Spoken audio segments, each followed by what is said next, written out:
हामी अब कृषिको तालिमको प्र्याक्टिकल्ली अब पर्तिर नर्सरी हुँदै बगैँचा घुम्न लागेको। नमस्कार है हजुर। हस् नमस्कार। यता हस् कृषिमा हामी जाँदैछौँ हेर्नु हरेका काम पाउँदैन। बनाउने झन् भाउजूको झन् यहाँ भदैसँग सल उकिएछ नि त खै। लु भयो हजुर। हाम्रो कृषिको छिटाउनु न कृषि अवलोकन अवलोकन के छ नामु? ठिक छ यहाँ हाम्रो अवलोकन कस्तो आइरहेछ त अवलोकन।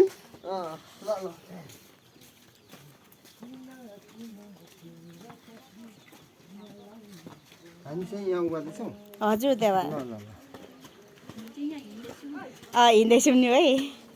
हिँड्दैछौँ। छिटो आउनु नि ओइ बधाई माइ जाउँ त छिटो। यता हाम्रो भाउजू यता हाम्रो भदैनी यता हाम्रो माइजू बुहारी छिटो आऊ है तिमी छुट्नै आँटिसक्यौ नि यहाँ फेरि। हाम्रो कृषिको तालिम कृषिको तालिमको लागि यहाँ हामी जाँदैछौँ। दबाईहरू हान्नु अब हामी जाँदैछौँ दबाई हान्नु जाँदैछौँ। हाम्रो चण्डल कुमार दाजुको कृषिमा सबैभन्दा पहिले जानुपर्ने अरे अनि हामी चाहिँ जाँदै गरेको अवस्था। हामी तालिम लिने सहभागीहरू सबैजना प्रशिक्षकहरू पनि यहीँ हुनुहुन्छ। अनि यतिजना चाहिँ भेला भएर हामी जाँदैछौँ। अब सुन्तला कति फलाउने भन्ने कुरा पो भइसक्यो त यहाँनिर त। मामा यसपालि कति 3को बेच्नु भयो होला हुँदा 6 जति जान्छ जस्तो छ त यस्तै तालिमले त नि मामा। तपाईँ चाहिँ अनि बढाउँदै जानुपर्ने भइसक्यो यहाँ त। सुन्तलाको रुखहरू यस्तो भयो अरे अलिक गाह्रो गाह्रो अवस्था भयो त सुन्तला त। यो चाहिँ राम्रो छ तल्लो चाहिँ हाम्रो केराबारीको सुन्तलाको रुखहरू। हाम्रो जेठा दादा हाम्रो जेठा दादा अनि हामी चाहिँ हजुर काटिदिन्छु तपाईँलाई लट्ठी। यता हामी जाँदैछौँ यता अलैँची पनि छ। हाम्रो केराबारीमा के चाहिँ छैन र यहाँनिर हाम्रो चण्डीथान धारा। लु हाम्रो चन्द्रकुमार दाजुको घरमा के हो है ए यता हाम्रो कृषिको विज्ञान राई हाम्रो पारुवाङ नि कहिले चाहिँ हाम्रो चन्द्रकुमार दाजुको घर देखाउनु दिएको मलाई। हाम्रो चन्द्रकुमार दाजुको घर आइपुग्यो।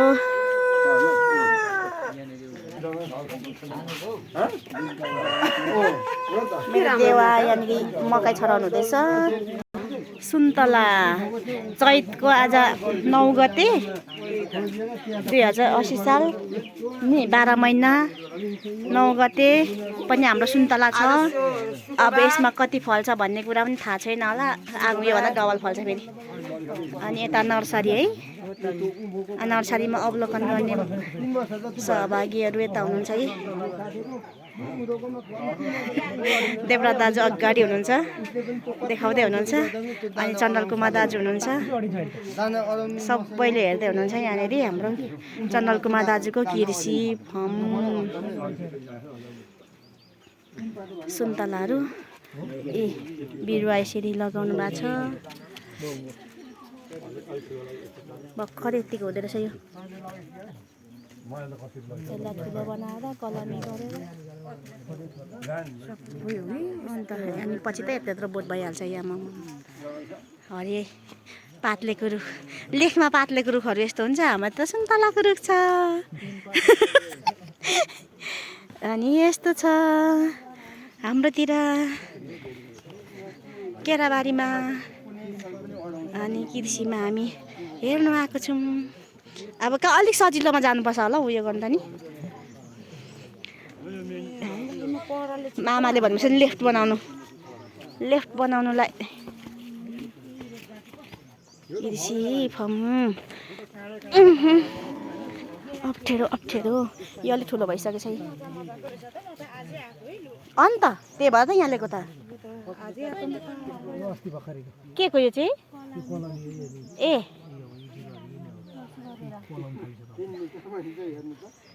ऊ सुन्तलाहरू फुल्दैछ कोही बोटमै छ यहाँको जात होइन तपाईँ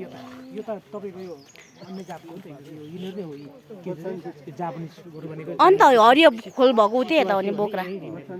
हो कि हेर्नु त काकी त्यही त ती हो त हरियो जापानिज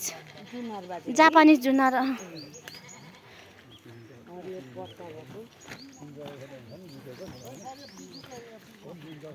बिजु घरसिने हो लोकल स्थानीय हो यो पल्लो ठुलो चाहिँ पल्लो पनि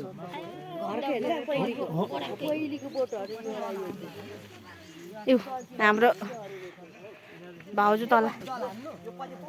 पुरै कृषिमा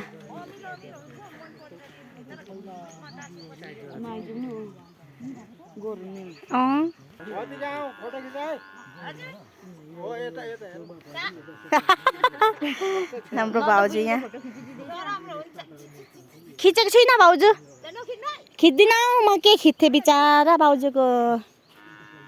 काम गरिराख्नु भएको मान्छेको के खिच्नु विष्णु कुमारी राई पो त दाजु चण्डल नि परे यो मामालाई त छि विष्णु कुमारी मेरो भाउजूको नाम विष्णु कुमारी राम्रो रहेछ त मान्छे पनि राम्रो नाम पनि राम्रो रहेछ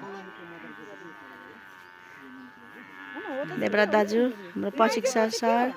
हाम्रो चन्द्रकुमार दाजु यता प्रशिक्षिका त्यसकै गेरा पो हानेर बिगाउ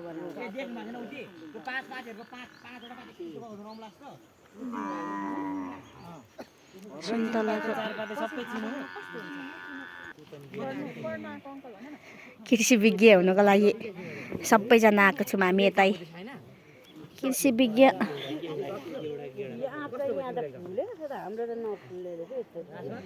कृषि विज्ञ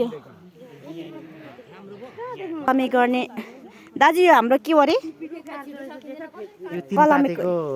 माउबोट हो कि यो चाहिँ तिन पातेको माउबोट यो दाना छुन लागेको छ यसको भित्रको बिहाबाट उमारेर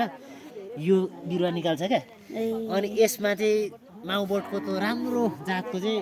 साइन लिएर काटेर लिएर यहाँ जोडेर कलमी बिरुवा बनाउँछ यसको चाहिँ जरा राम्रो क्या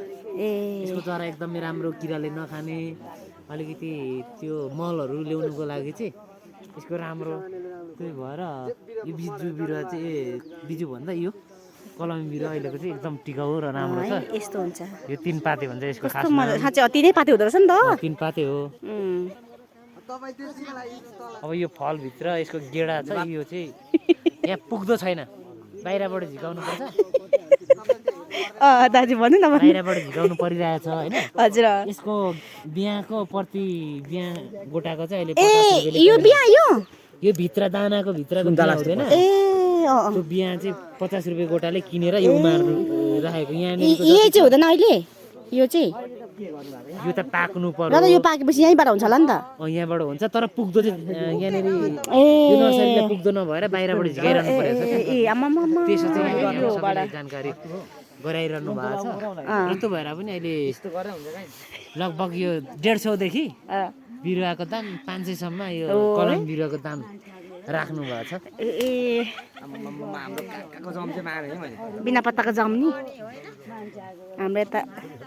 दाजु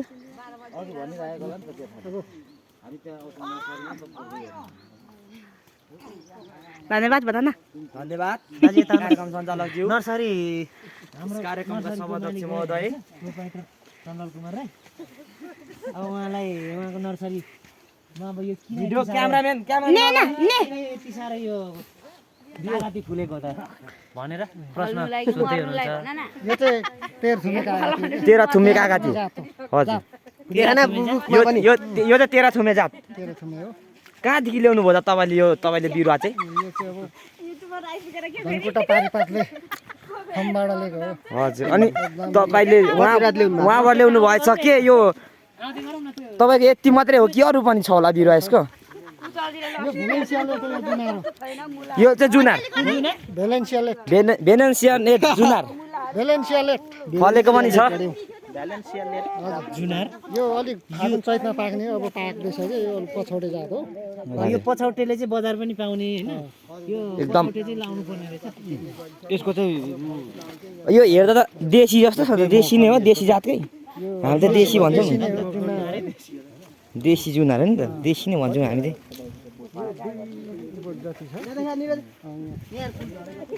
यो फुल यसरी यो झर्नुको कारण चाहिँ के हो यो झिगाले झरेन भनेदेखि टिपेर फाल्दैन होइन यो फुल धेरै झरेको देखियो क्या यो भित्र कफी फलेको छ त्यो जङ्गलभित्र त्यो देखाउ त हजुर यहाँ यो वासिङटन नेभल वासिङटन यो चाहिँ वासिङटन नोबल नेबल कफी यहाँभित्र कफी पनि यस्तो मजाले फलेको छ है अन्त जात भनेको यो भ्यालेन्सियालेट भन्ने जात हो यो जुनारको अनि यो चाहिँ वासिङटन नोबेल भन्ने जात वासिङटन नोबेल यसको चाहिँ तपाईँको गेरा हुँदैन भित्र होइन त काका यसको भित्र बिहा हुँदैन हजुर यसको यो जुन भन्नु भने वासिङटन के अरे नेबलको चाहिँ ऊ बिहा हुँदैन भित्र होइन यसको चाहिँ यसको बिहा हुन्छ कुन हजुर भ्यालेन्सियालेट भन्ने भ्यालेन्सियाले जुनार यो कुन खोकुको हो भन्नुभयो यो खोकु सुन्तला हेर्नुहोस् है खोकु सुन्तला अहिले फुलेको छैन त अहिले त यो चाहिँ कुन आँप हो यो आँप चाहिँ यो मल्लिका जात मल्लिका आँप मल्लिका मल्लिका जातको आँप अरे यो चाहिँ यसबाट चाहिँ धेरै कलमी बिरुवाहरू पनि निकाल्नु भएको छ कि यो रुख राखेर यो यसको पनि अर्को पार्क हुँदैन नि त कता निकाल्नु भएको कलमी तपाईँले अठाउनु भएको सुन्तलाको नाम के होला यो भ्यालेन्टाइन कि के जुनार जुनार होइन त भ्यालेन्टाइन जुनार के भन्नुभयो हजुर भ्यालेन्टाइन डे भइसक्यो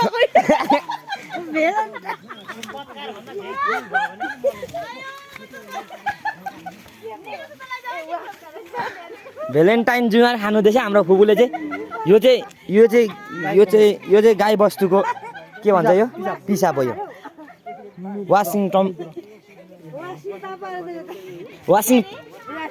वासिम्पा हो त चाहिँ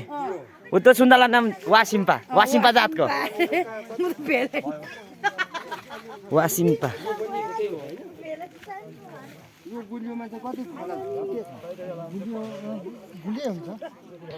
यो कफी चाहिँ कुन कफी हो त के भन्छौ यो टर्किया जात भन्छौ के चाहिँ अरेबिका अरबिका अरबिका कुन कफी कफी पनि देखायौँ न कफी पनि अरबिका कफी होइन त्यो यो चाहिँ पाकिसकेको होला यो अब यसलाई बनाएर खानुपर्ने यो चाहिँ कस्तो भन्नु यो चाहिँ स्क्रिन हाउस थियो होइन टोनीभित्र थियो यस्तै यो ठुलो आकार भयो क्या अब यसलाई चाहिँ अब यसको हुने भएन कि यसलाई चाहिँ हटाउनु पर्ने हो कि यसलाई काटेर टनेल लाउनु पर्ने हो कि यो चाहिँ मदरबोर्डको लगाइराखेको त घरभित्र घर थियो उनीहरू घरहरू हटायो यसलाई हटाउनु पर्ने हो कि कस्तोहरूको मान्छेहरू त्यत्रो मान्छे भएर गाई छेक्दा भनेको भन्छ को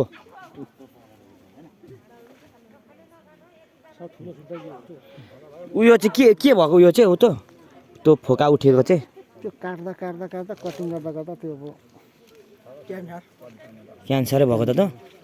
सुन्तलालाई काटेर चाहिँ के बिरुवाको लागि कटिङ गर्दा त्यहाँ काट्दा त्यो गाँठामा काट्यो कि साइन निकाल्दाखेरि यो अर्कोमा जोड्ने यो निकालेको होला हजुर त्यहीँदेखि त्यो साइन त्यो माथि जोड्नुको लागि अब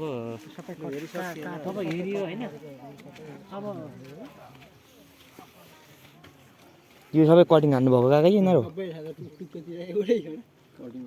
गइसकेको रहेछ नि कति रुपियाँ 150 रुपियाँ गोटा हुने तल अरे मामा खासमा सबैजना यताउता आउनुपर्ने रे सबै जोडिसकेको छ नि त्यहाँनिर खुल्ला ठाउँ छ दाजु अलिक खुल्ला हुनु पर्यो तल त नि पुरा नि खोइ भ्यालेन्टाइनको सुन्तला